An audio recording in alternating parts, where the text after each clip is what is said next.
వేరే వాళ్ళని అయితే మీ జర్నీ ఏంటి, మీ నెక్స్ట్ ఏంటని అడగచ్చు. కానీ కళ్ళ ముందు వికీపీడియా ఓపెన్ చేస్తే అదేదో సినిమాలో అంటారులే, వాడి గురించి చదువుదా అంటే 100 పేజీలు ఉందని అంత ఉంది భయ్య. అంటే అంతమంది జనాలతో మీరు ఫస్ట్ కొలాబరేషన్ అయిన తీరు మాత్రం నిజంగా సూపర్. నాకు ముఖ్యంగా రాజమౌళి గారితో ఆయన మొదటి సినిమా నుంచి మీ జర్నీ ఉంది అంటే అసలు ఎక్స్ట్రాడినరీ అండి. ఈరోజు రాజమౌళి గారు ఎక్కడ ఉన్నదాన్ని బట్టి ఆలోచిస్తే నిజంగా నాకు గర్వంగా ఉంటుంది అనమాట. ఎందుకంటే ఆయన ఫిల్మోగ్రఫీలో ఎక్కడో నేను ఒక 4-5 సినిమాలు చేశాను చూసారా, చాలా ఎక్స్ట్రాడినరీ ఫీలింగ్ నాకు. ఎందుకంటే శాంతినివాసం చేస్తున్నప్పుడు తెలుసు నాకు పార్టీ యాడ్స్ ఆల్మోస్ట్ నెంబర్ జరుగుతున్న టైంలో పార్టీ శాంతినివాసం సైమల్టేనియస్గా జరుగుతుంది ఆ రోజు. సో అప్పటి నుంచి ఇప్పటి వరకు ఆయన ట్రాన్స్ఫర్మేషన్ కానీ ఎక్కడ స్పీల్బర్గ్, జేమ్స్ క్యామరూన్స్ ఇంటర్వ్యూస్ జూముల్లో మాట్లాడుతున్నారు ఆయన. దట్ సంథింగ్ ఎక్స్ట్రాడినరీ జర్నీ అండి. నిజంగా నాకు కూడా నేను ఒక దగ్గర రాశాను, హిస్టరీని అనేది మనం ఎక్కడో చదువుతాం కానీ మన కళ్ళ ముందే ఒక హిస్టరీ జరిగిపోయింది, అది రాజమౌళి హిస్టరీ.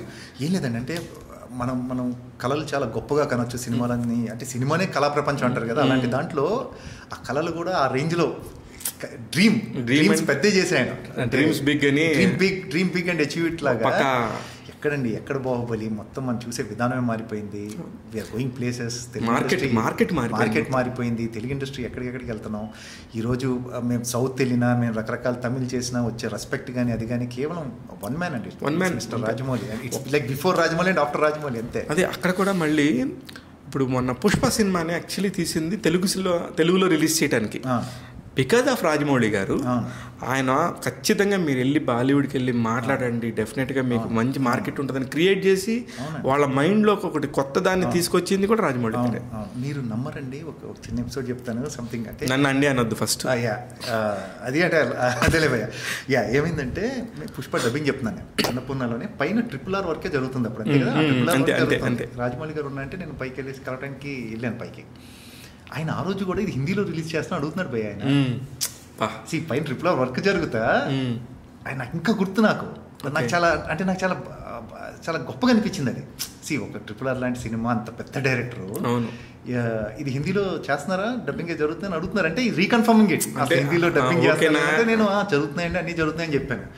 చెప్తున్నా మనిషి చూడండి అసలు అట్లా ఎంత జాగ్రత్త, పక్క సినిమా గురించి కూడా అంత ఇదిగా అడగటం అనేది రేరిటీ అను ఒక గొప్పగా పెద్దగా పెరగటం. దానిలో నేనొక్కడనే కాదు, నా చుట్టూ ఉన్న వాళ్ళందరూ కూడా అంత టాలెంట్ ఉందని నమ్మే వ్యక్తి. అవునండి. మీకు ఆయన ఇంట్రడ్యూస్ చేసిన చెప్తాను, హీరోస్ ఆఫ్ కోర్స్ పెద్దలతో చేసేది హ్యూజ్ విలన్స్ అండి.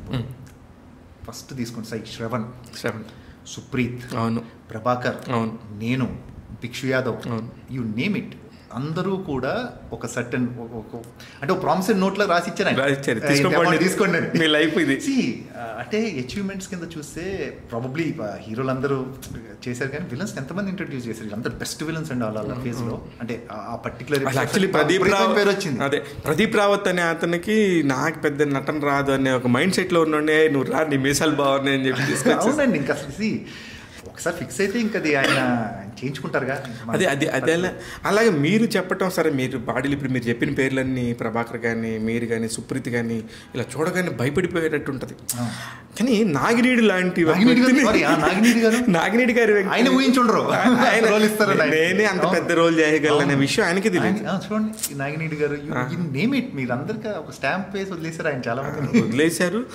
ఒక టైం తర్వాత ఇంకా ఆయన ఎప్పుడైతే ఈగా అటువైపు నుంచి వెళ్ళిపోయారో ఆయన మైండ్ సెట్ మారిపోయి తెలుగు వాళ్ళకి కొంచెం తగ్గించారేమో. అంటే అండి ఇప్పుడు ఇట్స్ మోర్ ఆఫ్ గ్లోబల్ అయిపోయిందండి. రీచ్ అవ్వాలంటే అసలు అందులో అసలు మనం కంప్లైంట్ చేయాల్సిన అవసరం లేదు. ఎందుకు చెప్తున్నానంటే ఇప్పుడు ఉందండి మహేష్ గారి ఫిలిం, ఇట్స్ గ్లోబల్లో. మీకు లాస్ట్ RRR మీకు హాలీవుడ్లో వచ్చిన థియేటర్ రియాక్షన్స్ చూస్తే మనకన్నా ఎక్కువ వచ్చాయి. యాక్చువల్లీ థియేటర్ రియాక్షన్స్ చూసుంటారు మీరు, అయ్యో బాబోయ్, అన్బిలీవబుల్ రియాక్షన్. జపాన్లో ఏంటి, అమెరికాలో ఏంటి, వాళ్ళకి ఇప్పుడే రాజమౌళి గారు టేస్ట్ అందించారు, జస్ట్ బిగినింగ్ ఇది. నెక్స్ట్ టైం మనం చూస్తాం US థియేటర్స్ లో ఎక్కడో పేపర్లు వేస్తారు, మన కల్చర్ వాళ్ళు అడాప్ట్ చేసుకుని ఆ రకంగా ఎంజాయ్ చేస్తారు. చాలా నియర్ ఫ్యూచర్ లో ఉంది. మన పేపర్లు లేదు అంతే, ఆల్మోస్ట్ విజిల్స్, క్లాప్స్ అన్ని కూడా అదే రేంజ్ లో ఉన్నాయి. ఇంకా అవి కూడా చూస్తాం. సో ఇంత మార్కెట్ అయిపోయేటప్పటికి యాస్ టు పిక్ కదండి, అక్కడ ఇక్కడ పిక్ చేయాలి కదా, సో అన్ని చోట్ల నుంచి బ్యాలెన్స్ చేయాలి కానీ. సో ఆ విధంగా అంతే తప్పితే అంటే మీలాంటి వాళ్ళకి నా ఉద్దేశం ఏంటంటే, ఇప్పుడు నాతో పాటు ఎవరన్నా జర్నీ చేస్తే అరే నన్ను ఎక్కడైనా పిలుస్తారేమో, అనే ఒక చిన్న ఉంటుంది.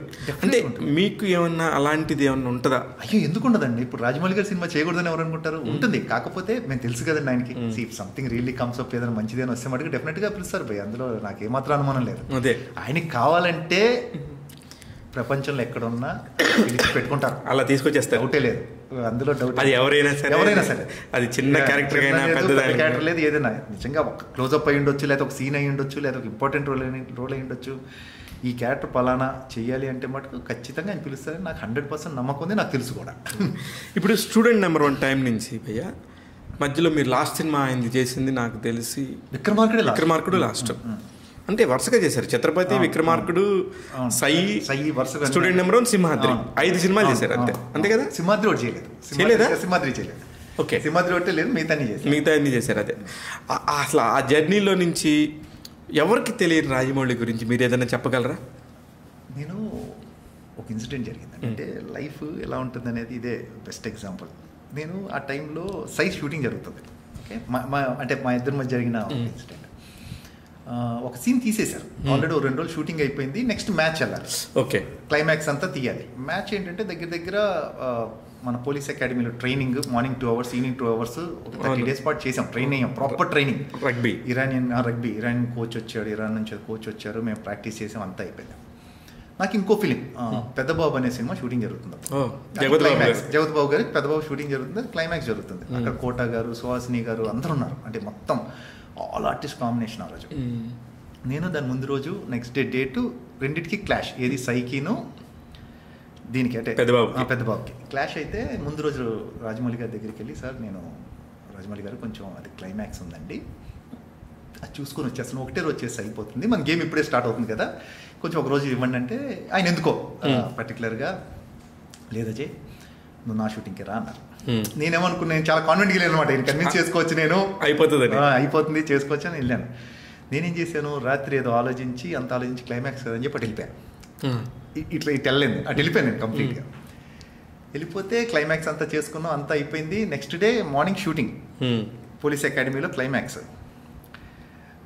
నేను పొద్దున్నే వెళ్ళిపోయాను, పొద్దున్నే 5-5:30కు 6ంటికి వెళ్తే వెంటనే కనపడితే 2 మాటలు తిడతారు ఆయన, తిట్టిన తర్వాత మళ్ళీ మామూలు అనుకుంటే ఆల్మోస్ట్ వేరే వ్యక్తి, నేను లేవని చెప్పాను. మహాదేవ్ అని ఉన్నాడు కదా ఇప్పుడు, అసోసియేట్ మహాదేవ్ వచ్చి నన్ను లేవుగా ఈ సినిమాలో అన్నారు. అయ్యా షాక్ అయిపోయినా. అంటే షాక్ అంటే ఇంకా అసలు ఎట్లా అంటే, బాగున్న పరిచయం ఉన్న ఏకైక డైరెక్టర్ ఆయన. అప్పటికి నేను నాదే తప్పు, ఆయన రమ్మంటే అటు వెళ్ళాను. మనం ఏంటి ఏదో ఆ ఏజ్లో ఉన్న దాంట్లో ఎట్లా కూడా మనం మేనేజ్ చేసుకోవచ్చులే, మన రాజమౌళి గారు కదా, కన్విన్స్ చేసుకోవచ్చు అన్న ధైర్యం నాకు. సరే అయిపోయింది కదా అని చెప్పేసి నేను చాలా డిసప్పాయింట్ అయిపోయింది. తీసేయడం ఏంటి నాకు అర్థం కాదు. అంటే ప్రపంచం అంతా సముద్రం ఆగిపోవడం, అయిపోయింది బ్రెయిన్ అంత అయిపోయి, నేను ఇదేంటిది అసలు తీసేయడం ఏంటి అసలు అనుకున్నాను. అనుకొని ఆయన దూరంగా ఉన్నారు, ఇన్స్ట్రక్షన్స్ ఇస్తున్నారు, అంతా అయిపోయింది. నేను ఎందుకు వెయిట్ చేశాను భయ, నేను వెళ్ళలేదు వెంటనే, అయిపోయింది కదా అని చెప్పి వెళ్ళలేదు. దగ్గర 6:30 నుంచి ఒక 9-9:30కి ఏదో జరిగింది మొత్తానికి, నాకు తెలియదు అసలు ఏం జరిగింది ఈ రోజుకి నాకు తెలియదు. దూరం నుంచి రమ్మన్నారు, పరిగెత్తుకుంటూ వెళ్ళాను, వెళ్ళి డ్రెస్ చేంజ్ చేసుకోవాలి, డ్రెస్ చేంజ్ చేసుకొని వచ్చాను. అసలు ఇప్పటికీ నా పజిల్ అది, ఏం జరిగింది అట్లా 3 గంటలు. అంటే తప్పు నాది 100%. కాకపోతే చెప్తున్నా భయ, అంటే ఆ 3 గంటలు ఉన్నాను చూశాను నేను, అందుకు ఆ 3 గంటలు అక్కడ కూర్చున్నా. ఇప్పుడు వెళ్ళిపోయింటే లేదు ఇంకా అసలు, నేను వెళ్ళిపోయింటే విక్రమార్కుడే ఉండేది కాదు. చూడండి అసలు చిన్న అంటే నేను చేసిన చెడ్డ పని ఏంటంటే, ఆయన చెప్పినా కూడా వెళ్ళటం నేను చేసిన తప్పు. చేసిన మంచి పని ఏంటంటే ఒక 3 గంటలు ఉన్నాను నేను ఎక్కడో, ఇంకా హోప్ ఉంది నాకు, ఎక్కడో హోప్ ఉంది. పేషెన్సే చాలా ఇంపార్టెంట్ అంట నాకు కొంచెం. సో ఆయనకి ఏ కారణం వల్ల అయినా కానీ మళ్ళీ నేను చేయడం జరిగింది.